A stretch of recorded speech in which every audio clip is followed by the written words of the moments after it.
Hi everyone.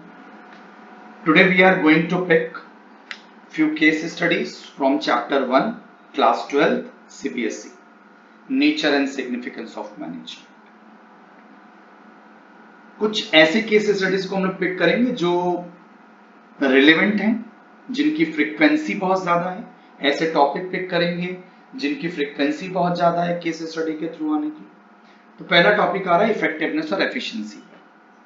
The question is कि Volvo limited 10,000 shirts per month produce करने का target दिया अपने मैनेजर को and they allotted a cost of ₹100।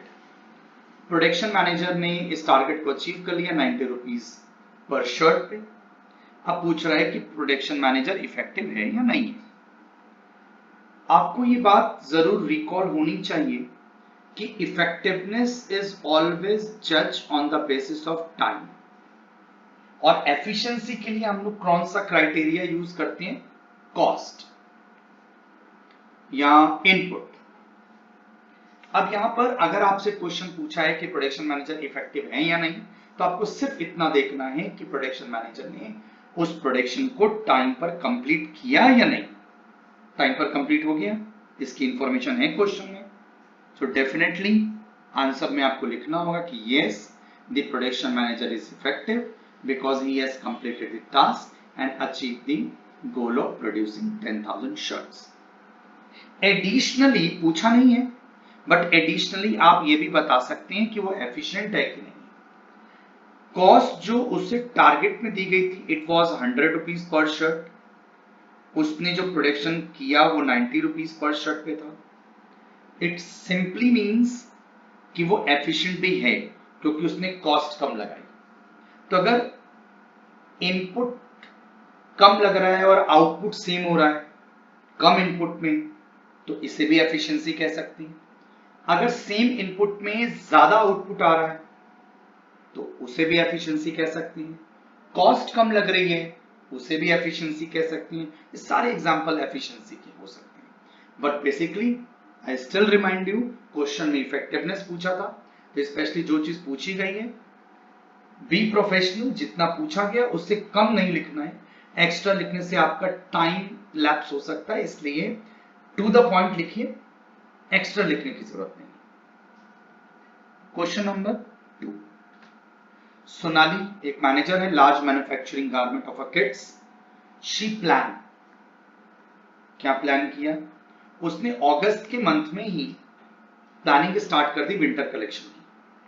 फिर उसने इस चीज को इंश्योर किया कि प्रॉपर वर्कफोर्स है कि नहीं, नंबर ऑफ एम्प्लॉइज है कि नहीं। रेगुलर शी इज मॉनिटरिंग कि production as per plan proceed हो रहा है कि नहीं।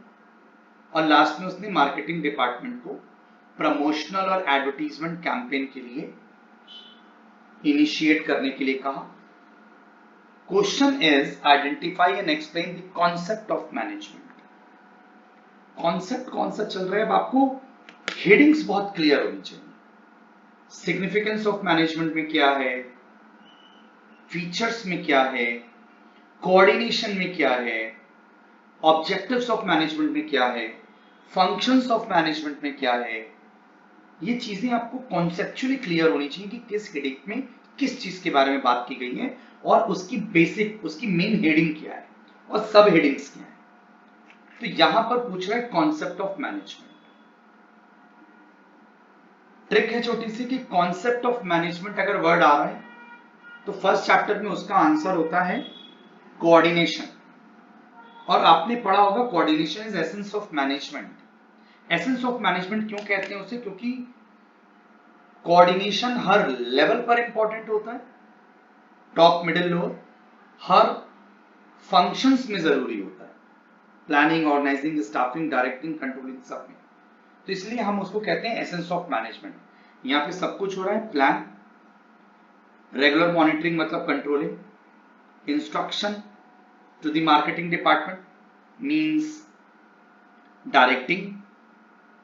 जब सारे फंक्शंस यूज हो रहे हैं तो इसका सिंपल सा मतलब है, और ऊपर से कॉन्सेप्ट बोला हुआ है वो ट्रिक, तो इसका मतलब आंसर होगा कोऑर्डिनेशन। अच्छा, फिर फीचर पूछ रहे हैं, what characteristic feature does the above plan highlighted?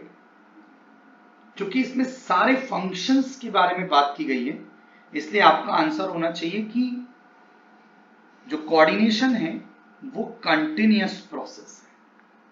क्यों? क्योंकि ये प्लानिंग से स्टार्ट होता है, कंट्रोलिंग तक जाता है, and controlling will send back to you to the planning.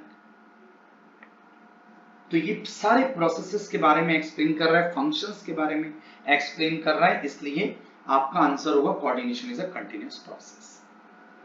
Next case study, Rajiv automobiles aim to produce and sell 1 lakh car in 2018. To achieve this objective, the production department strive for a timely production and sales department take all the possible steps to sell them. Due to the combined effort of all the department, the company is able to achieve its target. Which significance of management?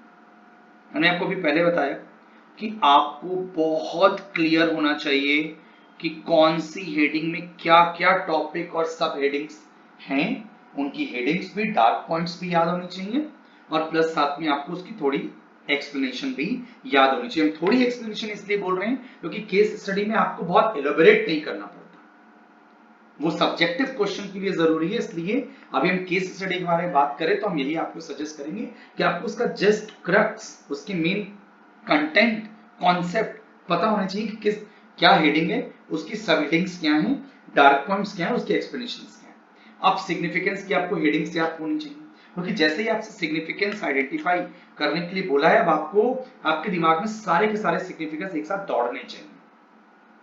अब जब सारे के सारे significance आपके दिमाग में एक साथ दौड़ेंगे तो आपको ये समझना चाहिए कि सेल्स डिपार्टमेंट भी काम कर रहा है, प्रोडक्शन डिपार्टमेंट भी काम कर रहा है।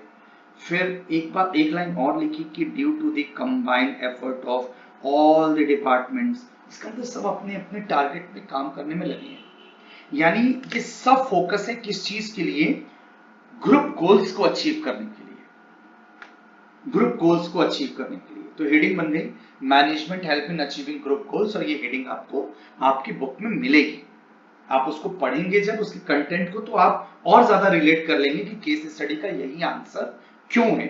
और अगर आपको डाउट होगा तो कमेंट में आप लिखिएगा, then we'll try to explain in next class. Next, case study 4.